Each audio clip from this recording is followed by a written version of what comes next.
지난해 5월부터 평균 가격이 5월. 하락하기 시작했고요. 네. 최근까지 하락이 지속되고 있는 상황이죠.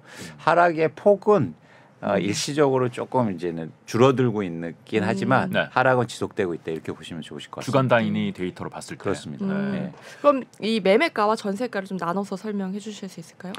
하락한 이유로 해서 평균 실거래가 가격을 봤더니 전국 기준으로 해서는 마이너스 9% 정도 하락했고요. 서울은 한 마이너스 7%. 네, 그 매매가죠. 그렇습니다. 네. 그다음에 전세가는 그거보다 좀 더 하락하는데 한 15% 전국 이상 하락했습니다. 네. 근데 여러분들이 체감하시는 건 좀 다를 거예요. 어떤 의미냐면 여러분들이 뭐 보시고 어떤 가격이 얼마나 떨어졌겠다 이런 이제 뉴스 기사들이 있잖아요. 네. 사실 그거는 예를 들어서 20억이 막 15억대 때, 네. 10억대 때 이런 아파트가 있긴 합니다. 근데 저희가 볼 때는 평균 지수라는 게 있고 평균 가격이라는 게 있으니까 그 평균 관점에서 한 그 정도 하락했다 보시면 좋으실 것 같습니다. 단지별로는 엄청 크게 떨어진 데도 그런 있고 데가 있습니다. 네, 그렇지 네. 않은 곳도 있다는 얘기고. 있죠. 네. 예. 네. 근데 그렇지 않다고 해서 마음을 놓을 수는 없는 거죠. 근데 최근에 하락에 아주 네. 공통된 특징이 있어요. 어떤 거냐면 많이 오른 것이 많이 떨어지고요. 아. 덜 오른 것이 덜 빠지고 있는 상황이에요. 그래서 어떤 추론이 가능하냐면 많이 올랐는데 지금 안 빠지고 있다. 네. 그럼 더 빠집니다. 네, 앞으로? 예, 아. 예. 이제 안 빠질 게 아니라 앞으로 그쵸. 더 빠질 그렇죠. 거다. 그러니까 많이 올랐는데 지금은 괜찮아 그런 단지들이 있거든요. 우리 동네 잘 버티네 뭐 이런 거. 아닙니다. 이제는 시간차가 있는 거지 따라가는 네. 거죠. 대신 이제 반면에 많이 올랐다가 많이 떨어진 지역은 최근에 좀 소강 상태고 일부 실거래 가격은 상승하는 것도 나타나기 시작했어요. 그래요? 그래서 뭐 그게 추세적인 가능성은 좀 낮아 보이지만 어쨌든 많이 떨어진 지역은 조금 이제 덜 빠지는 모습을 보입니다.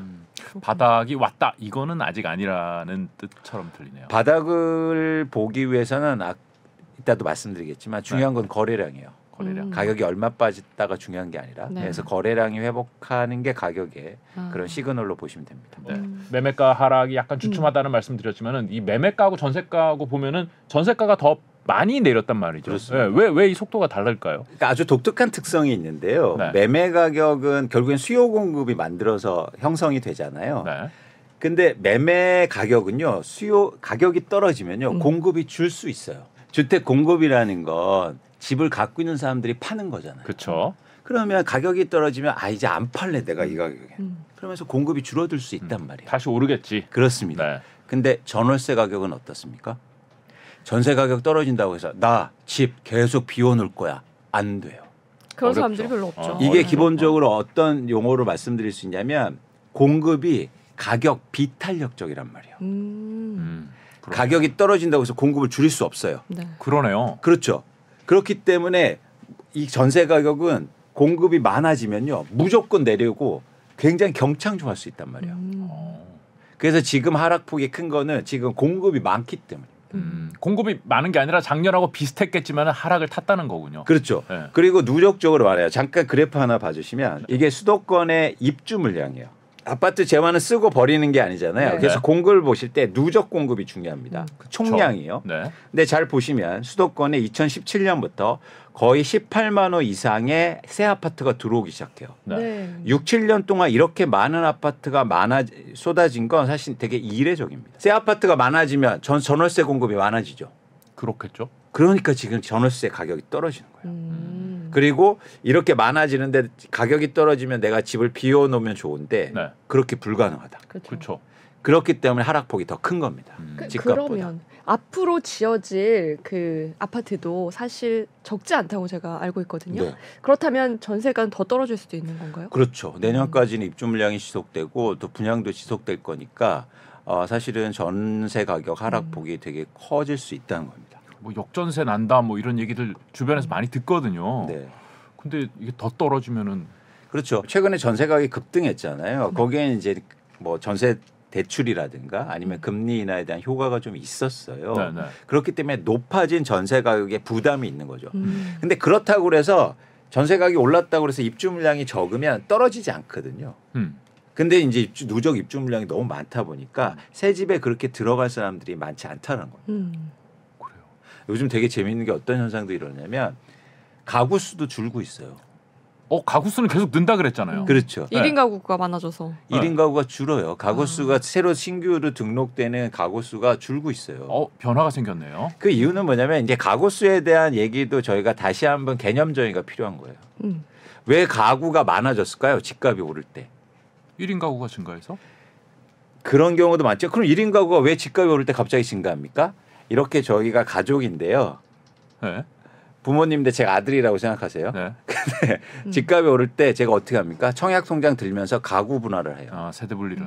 네, 그런 경우가 굉장히 많았어요. 투자 차원에서. 그렇죠. 네. 청약하려고 준비해라. 네. 근데 지금 가격이 빠지니까 청약통장 해지하고 있단 말이에요. 그렇죠. 다시 들어와서 하는 거예요.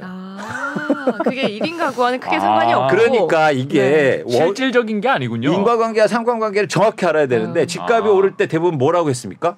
가구가 많아져서. 네. 충격적인 얘기죠. 후행적인 거예요. 가격이 오르면 가구 수가 많아진다니까요. 1인 가구 줄고 있다. 그래서 오히려. 어쨌든 여러 가지 이유로 네. 전세 가격이 떨어지고 있는 상황이고 결정적인 거는 누적되는 입주 물량이 많아지고 있다. 근데 저희가 전세 가격을 관심 있게 보는 이유는 네. 전세 가격이 집값에 영향을 미치기 때문에.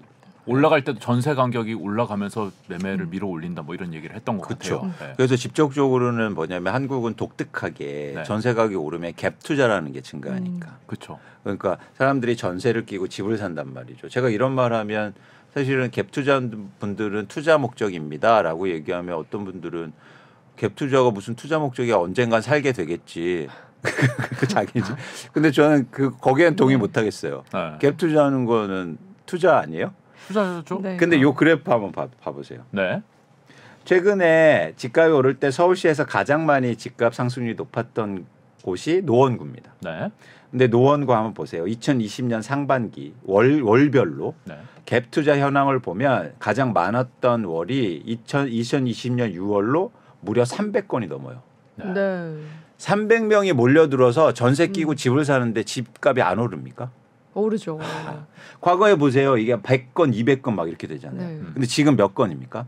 3건이고요. 지난해 말은 지금 1월은 1건이에요. 갭 투자는 거의 없네요 이제. 왜 없을까요? 전세 가격 떨어지니까. 그렇죠. 그래서 전세 가격이 떨어지면 갭 투자가 줄고 네. 집값이 떨어지는 거예요. 그러네요. 전세가 먼저 수요가 주니까. 네. 그러니까 결국 전세는 실수요니까 실수요가 투기 수요를 움직이는 거는 뭐 다른 자산이랑 비슷하네요. 그렇죠. 그렇죠. 맞습니다.